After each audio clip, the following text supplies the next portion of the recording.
Hi there, I'm going to show you how to make hand sanitizer. Now, I'm not an expert, but when you cannot buy it in the store, there are ways that you can make it. So I will show you the supplies that I have. Some of this you might have on hand, some you might need to get creative if you cannot or do not have time to order it online. So I actually have a box of these little jars, little glass spray bottles that I ordered months ago to create hand sanitizer before I desperately needed it. And it comes with a little lid. It's glass, so it's nice because nothing will erode it.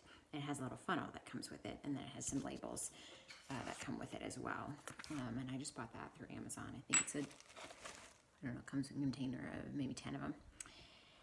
Other things you will need, so one of the key things is alcohol. It actually kills the germs, so CDC is saying you need at least something that is at least 60% alcohol. I had vodka on hand at first, and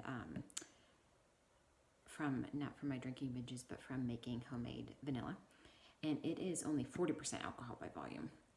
So if you have rubbing alcohol, that tends to be more like 70-80% to volume of alcohol, so that will work. I went to this liquor store trying to find a vodka that had stronger, but I didn't find any. Other liquors tend to be more kind of flavored in different things, which would be funny for hand sanitizer. But what I did find was this corn whiskey that is 65 proof, or 65% alcohol, 130 proof. And so that is above the 60% recommendation. It's local to North Carolina, so I don't know if you'll be able to find it where you are. But corn whiskey was something that was a good option. I was not the only one in the store looking for alcohol strong enough for hand sanitizer. There was another man there too. And the worker knew what to point us to because others had come in as well. So word is spreading. But aloe vera also helps. It's hard to find this in at least my stores right now, but I found this bottle of Jason's. Has a few other things in it, but it can't hurt us. Pure Castile soap will help kind of bind things together. You don't want to put too much in, but unscented is best. A little vitamin E oil is what I'm using just to help add some moisture. And then some essential oils. So essential oils have a lot of properties as far as antibacterial, antimicrobial, all of these different properties that it has. So yeah, I'm using eucalyptus. This is just Whole Foods blend. Tea tree oil, this is by Desert Essence. You can also get this kind of thing at Whole Foods. Desert Essence is a very affordable company. And then clove bud and thyme. And these are by Eden's Garden, which is my favorite essential oil company. You can order online. I just ordered some new oils from them just yesterday, and they still have plenty in stock. But these ones are antibacterial, antifungal, antiviral, antiseptic, and antimicrobial. So it might not be the best smelling blend, but it might be one of the more effective blends. So if you have I have this little bottle and funnel. It's going to be perfect. A lot of the measurements are a teaspoon, so getting my metal teaspoon and putting it in. And if you don't have something like that, you could use a glass measuring cup and put things into here, and then it has a spout on it and put it in. It's better to use glass, not plastic, because some of these can cause some harm to plastic if they're too strong. If you don't have little spray bottles, but you have like a travel squeeze bottle, or you have I was thinking even like a bug repellent bottle, you're not using bug spray right now, empty that into a glass jar and put this mixture into that spray so you can spray it onto your hands.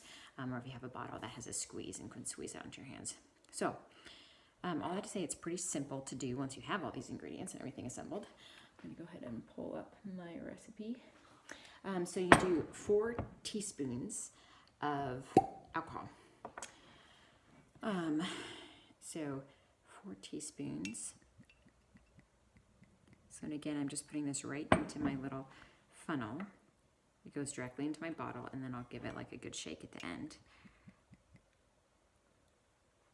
2, 3, 4. A half teaspoon of Castile soap. I am not always very precise, so I'm honestly just going to fill this up kind of halfway. And then a half of oil.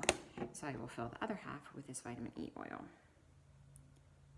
It can't hurt to do a little more oil if you like things nice and moist. But the more other things you put in, the more the alcohol will be diluted down. So just be mindful of that, but the alcohol can dry out your hands. All right, and then about a teaspoon of aloe vera gel too. What I discovered yesterday when I was making a batch is that it's hard to actually get it through the funnel, so I'm just going to do an estimation and kind of put this directly into the glass bottle here. So just a few squeeze is good. You can always add more at the end. And then the essential oils. So with these, you can do a variety of combinations. Thyme is going to be one of the strongest smelling, along with eucalyptus. So I'm going to do, so total we should do about 10 to 12 drops. So I will do 3 eucalyptus, 3 thyme, 1, 2, 3, and then tea tree oil. It doesn't have a dropper in it, but I have this plastic dropper here that I will use. Tea tree oil is a great one. I use this all the time on my face, on my skin. It's good for zits. It's good for cleaning up blemishes. It's good for healing wounds. So I'll do a little more of this one because I like this one. 2, 3, 4, 5, 6. So if that's 6, then I'll just do 2 drops of clove, just to give it a little warmer scent too. I like the way clove smells too. And then you go ahead and you put your lid on. Tight. Give it a good shake. You'll get a little bubbles in there from everything in, but nothing major. You want to make sure you're shaking in the aloe vera. That's kind of the clumpiest one that needs to be shaken up. But then you're done. You just give it a few, when you need it, just give it a few squirts on your hands. Not so bad. You can definitely smell the alcohol, but it's killing things. So there you go.